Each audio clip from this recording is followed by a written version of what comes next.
Ibu Susi, kita nonton apa yang ada di layar ini sekarang.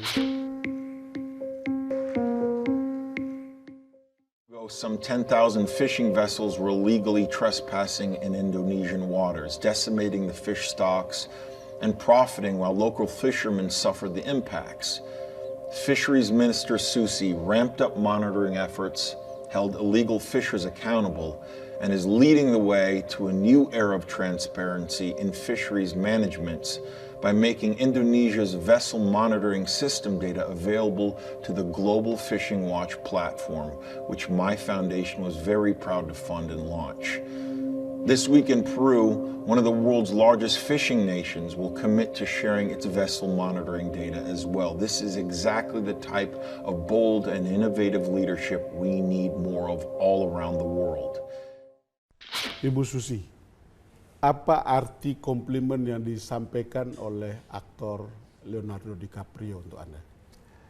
Sebetulnya waktu videonya ditayangkan di United Nations, saya pas lagi keluar. Oh, jadi nggak menyaksikan video ini? Ya, okay. Terus kemudian saya masuk lagi, oh tadi Ibu dipuji sama Leonardo DiCaprio. Wow, saya enggak lihat waktu itu. Tapi bagus dong kalau gitu, saya bilang. Terus kemudian ada wartawan kasih saya SMS, isinya video pas Leonardo bicara. Ya, saya bilang ya senang Pak, berarti apa yang saya lakukan kan menjadi perhatian dunia sampai seorang peduli lingkungan dan seorang aktor yang sangat terkenal sempat memuji gitu. Tapi ya saya sih untuk saya pribadi penghargaan ini adalah sebuah penghargaan juga untuk Pak Presiden, karena tanpa Pak Presiden angkat saya tidak mungkin saya bisa berkiprah memberikan kontribusi begini kepada negara dan bangsa. Kan pertamanya harus ke sana dulu gitu. Jadi sama waktu saya dapat penghargaan BWF, dapat penghargaan Peter Benchley Award untuk stewardship, lalu dan kemudian terakhir apa? Seafood Champion. Nah, Seafood Champion ini karena jumlah seafood kita makin banyak. Ini hat-trick penghargaan ini. Ya, karena MSY kita kan naik, Pak. Betul. MSY ini nilai ikan yang boleh ditangkap, stok ikan Indonesia. Biomas Indonesia juga naik. Hampir 3 kali lipatnya. Klorofil dilihat dari capture fish images satelit juga kelihatan luar biasa sehat. Sementara di bagian dunia lainnya kualitas laut itu kesehatannya turun atau depleting, stok ikannya 3 kali lebih cepat daripada yang diperkirakan. Nah, di Indonesia naik 3 kali lipatnya. Naik 3 kali lipat ketika orang lain turun. Ya, dari tahun 2014 itu 6,5 juta. Tahun 2015 itu sudah menjadi 9,9 juta. Kan itu sudah naik berapa? Nah, ini saya dengar hasil kajian terakhir katanya mencapai 12 juta lebih, tapi belum resmi diumumkan, jadi saya tidak bisa quote. Itu apa artinya penghargaan yang sifatnya hat-trick betul untuk Ibu Susi? Oh, untuk saya pribadi, Pak Don, seorang lulusan SMP sampai sekolah cuma sampai SMA kelas 2 jadi menteri itu sudah is the top of the top. Don't need more than that. Don't need more than that. Ya, mau apa lagi kan? Kalaupun ini penghargaan ada, itu karena pekerjaan saya. Dan pekerjaan saya sekali lagi karena saya diangkat menjadi pembantu presiden. Dan kontribusi ini saya harapkan memberikan keyakinan kepada bangsa Indonesia bahwa apa yang telah kita lakukan, bukan saya saja, seluruh tim KKP, seluruh tim Satgas, Angkatan Laut, Kejaksaan, polisi yang membantu kita dalam penanganan illegal fishing. Karena illegal fishing ditangani, kapal-kapal yang raksasa-raksasa tidak ramah lingkungan sudah berhenti, ikan makin banyak, nelayan nilai tukarnya naik, Kan ini semua hasil kerja semua. Saya ingin memberikan apresiasi ini kepada bangsa, terutama Pak Presiden, tim-tim kami semua, dan tentu saja ya memberikan satu kebanggaan kepada anak bangsa bahwa juga walaupun pendidikan tidak tinggi, asal Anda mau bekerja keras, asal Anda mau menjaga integritas, apresiasi akan datang.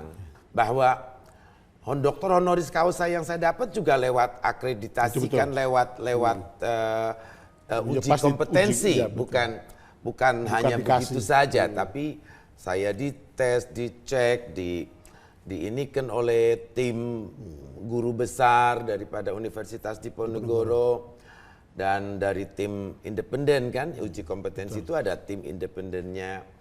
Jadi saya pikir ya itu yang harus saya kembalikan kepada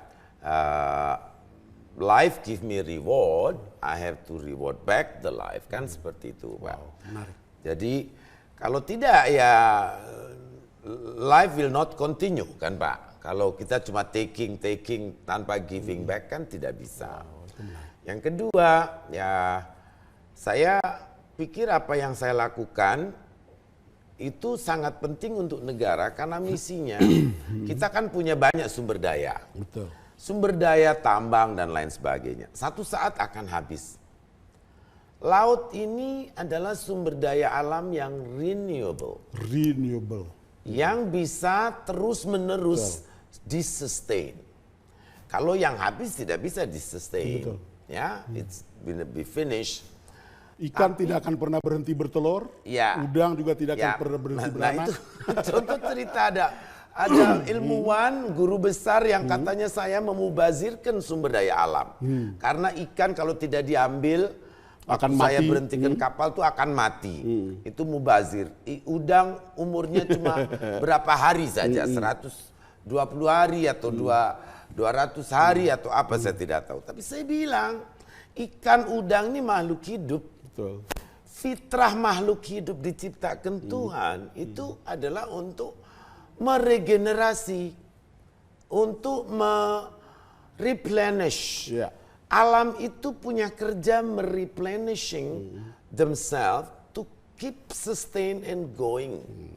Dan ya kan ikan udang animal ini ada hemaprodit saja, itu dalam waktu hemaprodit aja mereka Tetap dia ada saatnya dia bertelur, berkembang. Bahkan menjadi hemaprodit itu menjadi salah satu cara dia meregenerasi dirinya sendiri. Jadi ya kan ikan mati untuk sebelum mati sudah bertelur duluan gitu. Jadi ya tidak akan habis gitu, dan nyatanya stok ikan kita naik luar biasa.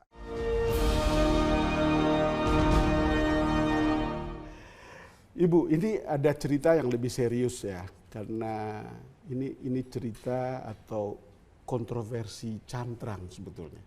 Saya tahu ini menguras energi ibu, menguras energi orang lain juga tentang cantrang. Saya ingat betul bulan Mei yang lalu, ini ada statement atau orang bikin judul dari pernyataan Pak Presiden Jokowi ketika membuka Rakornas Maritim. Jokowi bilang puluhan tahun cuma urus cantrang. Ya, beliau marah karena cantrang ini selama pemerintahan beliau saja beliau sampai sempat harus berdiskusi di istana, kita semua, saya dan nelayan-nelayan perwakilan dari cantrang sudah ke ombudsman, sudah pertemuan beberapa kali. Kalau saya urutkan itu sebetulnya cantrang ini sudah dari tahun 2009 saja sudah ada dialog di Jawa Tengah ini antara Dirjen Perikanan Tangkap dengan perwakilan nelayan Kabupaten Rembang. Kemudian tanggal 27 Desember 2013 itu ada LHP BPKRI nomor 44. Itu yang diketahui bahwa Kepala Dinas Kelautan Provinsi Jawa Tengah itu melalui suratnya nomor 523.41037 tanggal 16 Agustus 2005. Itu sudah lama sekali ya. Ya, itu sudah menyatakan penerbitan izin penangkapan ikan menggunakan cantrang dihentikan pertanggal 1 September 2005 karena merusak lingkungan dasar laut. Nah, jadi 24 Februari 2015 kita juga ada pertemuan, 27 Februari juga ada pertemuan. Terus tanggal yang dengan presiden itu 6 April 2015. Ya, itu di depan presiden. Jadi ya presiden marah, bagaimana negara kita mau maju? Ini ada kalau ngurusin satu saja. Asing ciptakan roket, Jokowi. Ini judul saya nggak tahu ya, sindir Susi soal cantrang. Ya. Jadi coba bayangkan memang sudah begitu lama. Tetapi tentu ada cerita yang mengapa begitu kontroversial soal cantrang ini. Apa yang ada sebetulnya dalam gagasan Anda sampai mengeluarkan peraturan yang kemudian pelarangan cantrang, lalu kemudian akhirnya diputuskan diperpanjang kan? Karena sebetulnya dengan beberapa pertemuan kita anggap tahun lalu tuh sudah selesai. Betul. Tetapi ternyata ya biasa kalau ada isu apa reshuffle atau isu ada pergantian apa politik menghangat. Itulah yang saya ingin. Padahal kalau mau tidak suka sama Susi, lapor saja sama Pak Jokowi, kasih alasan yang jelas.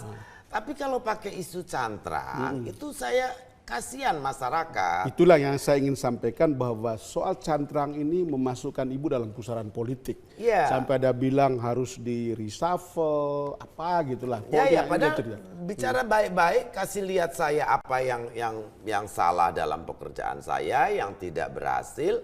Bukan persoalan cantrang, karena cantrang ini adalah masalah masa depan.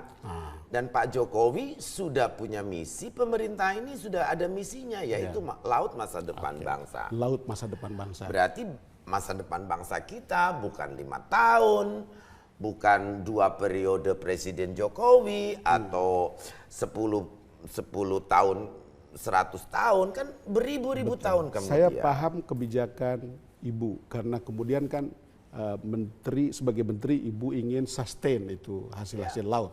Tetapi kan ada juga cerita dari kelompok yang protes. Ibu bicara sustainability dan untuk hari esok, nelayan bicara hari ini. Apakah sebetulnya begitu? Mereka bukan nelayan, Pak. Kalau nelayan kecil yang di bawah 10 GT, itu alat tangkapnya kita akan ganti, cantrang yang kecil. Tapi kalau yang besar, itu penghasilan mereka rata-rata 5 sampai 10 miliar. Bahkan selama ini banyak, terutama di kabupaten di Tegal, contohnya ada Desa Bendar namanya. Itu banyak kapal di situ. Bahkan kita tidak punya daftar. Karena ukurannya semua markdown. Kapalnya 70 GT ke atas, tapi misalnya ukurannya kecil-kecil. Yang kedua, ya mereka juga selama ini ya pasti juga tidak ada kepatuhan pajak dan lain sebagainya. Ibu, kita akan lanjutkan perbincangan kita. Kita break dulu.